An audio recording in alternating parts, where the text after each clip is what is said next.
Hello दोस्तों, नमस्कार। Welcome back to cricket for the daily dose of Indian football. तो सबसे पहले बात करते हैं। India under 17 gets a crucial win against Chinese Taipei to remain alive for the AFC under 17 Asian cup qualification race.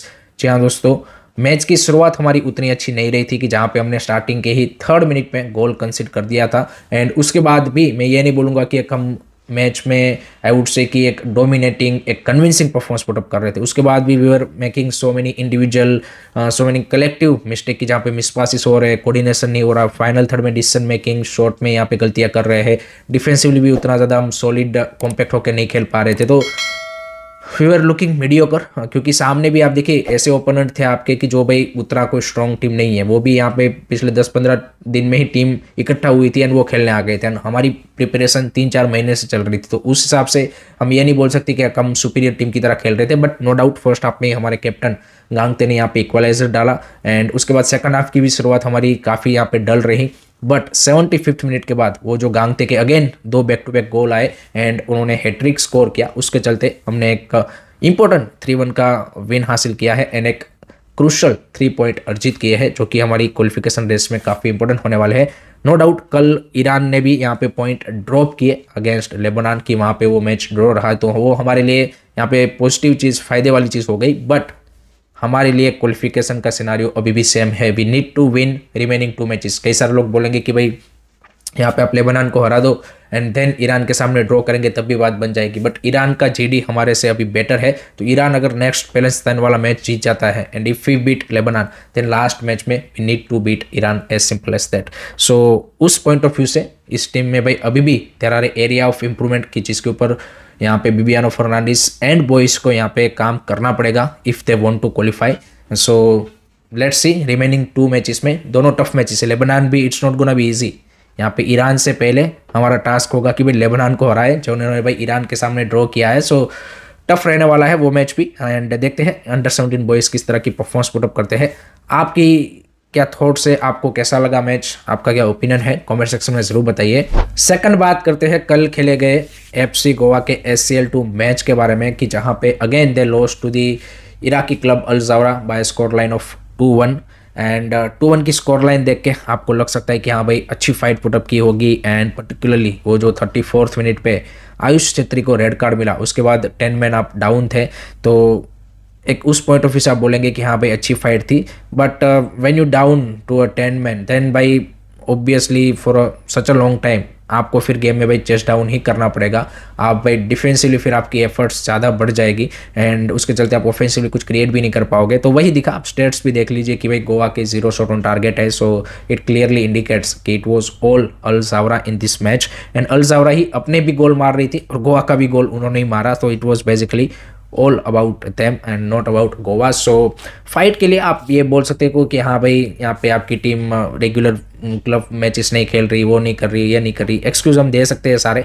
But still loss is a loss and it's really disappointed to see a result like this for an Indian club because अगर कुछ result grind होता तो that would be a better thing but with this loss FC Goa का officially जो campaign है या फिर knockout में जाने का जो चांसेस है वो भी खत्म हो चुका है।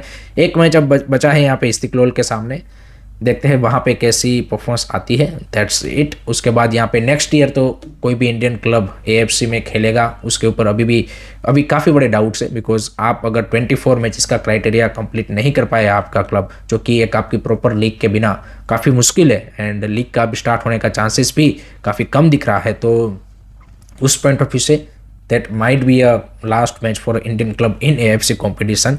सो देखते हैं क्या होता है। आपको कैसा लगा मैच, आपके क्या ओपिनियन है, कमेंट सेक्शन में बिल्कुल बताइएगा।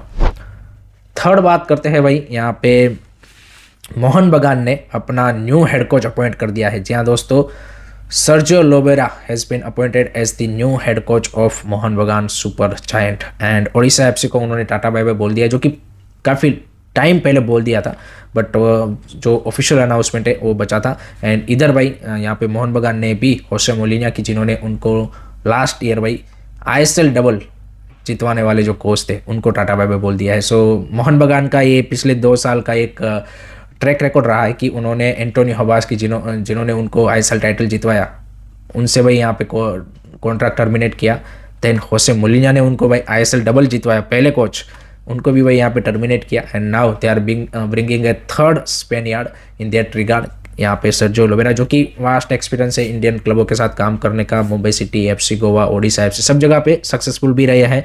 सो देखते हैं आगे आने वाले टाइम में अगर लीग होती है उस टाइम पे कैसा परफॉर्मेंस वो टीम से निकलवाते हैं। एक अटैकिंग ब्रांड ऑफ फुटबॉल के लिए वो जाने जाते हैं। एंड यहाँ पे आई वुड से कि जो मैनेजमेंट कहीं ना कहीं एंटोनियो हबास के टाइम पे जो गलतियाँ थी वो कहीं ना कहीं उन्होंने अपनी छुपा ली थी, बट मोलिना के ये जो यहाँ पे आप बोल सकते कि डिपार्चर हुआ उसमें कई सारी मैनेजमेंट की भी गलतियाँ दिखी थी, but that is what it is. And let's see under Sergio Lobera आगे आने वाले टाइम में मोहन बगान सुपर जायंट कैसा परफॉर्मेंस देते हैं। आप कितना रेट करोगे इस साइनिंग को, एंड आपको क्या लगता है कि मोहन बगान अंडर सर्जियो लोबेरा कैसा खेलेगी, कमेंट सेक्शन में ज़रूर बताइए। नेक्स्ट उसके बाद बात करते हैं भाई IWL की रिगार्डिंग एक बड़ा अपडेट निकल के आ रहा है। सो IWL का एज वी ऑल नो कि at the moment tender process चल रहा है, तो उसमें 4 पार्टीज ने इंटरेस्ट दिखाया है and one of them is Bengaluru FC's owner JSW। जी हाँ दोस्तों, JSW कैप्री स्पोर्ट की जिनका यहाँ पे प्रो कबड्डी लीग में बंगाल वॉरियर्स करके क्लब है। Then there is a leisure sports and obviously सांची। फुटबॉल टेंडर एंड सांची इंडियन फुटबॉल में ना हो, ऐसा हो ही नहीं सकता। तो ये 4 कंपनी से इंटरेस्ट दिखाया है, किसी ने भी अभी तक बिड नहीं किया है। एंड उन्होंने थोड़ा सा और ज़्यादा टाइम की डिमांड की है AIF से कि भाई ये जो अपने 29 नवंबर का डेडलाइन रखा है उसको थोड़ा सा एक्सटेंड कीजिए। तो देखते हैं IWL एंड IWL2 के लिए भाई कोई यहाँ पे हमें इन्वेस्टर मिलता है कि नहीं मिलता, या फिर मेंस की तरह ही हालत होती है। बट JSW का इंटरेस्ट शोन करना, I think that is something really interesting. So let's सी उसके ऊपर ही यहाँ पे आपका जो वुमेंस लीग का फ्यूचर है वो डिपेंडेंट है। लास्ट में बात करते हैं, there is a report coming up from the Pakistan media sources कि भाई नेक्स्ट ईयर का जो साफ अंडर 17 चैम्पियनशिप है वो पाकिस्तान में हो सकता है। एज वी ऑल नो कि रिसेंटली ही पाकिस्तान फुटबॉल फेडरेशन को एक अपना प्रॉपर इलेक्टेड बॉडी मिल रहा है, एंड उसके बाद यहाँ पे पाकिस्तान की जो फुटबॉल है और ज़्यादा वो थोड़ा सा ऑर्गेनाइज करने की कोशिश कर रहे हैं। एंड उसी बीच ये साफ अंडर 17 चैम्पियनशिप नेक्स्ट ईयर वो ऑर्गेनाइज कर सकते हैं, ऐसी रिपोर्ट्स अभी देखने को मिल रही है।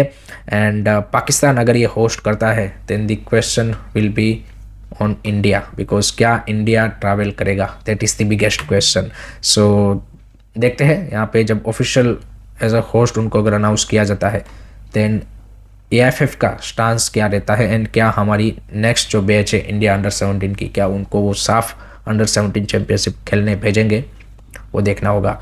सो that's it from my side guys regarding today's Indian football news. I hope कि आपको वीडियो पसंद आया होगा। Keep supporting Indian football, don't forget to like, share and subscribe curiously. जय हिंद, जय भारत।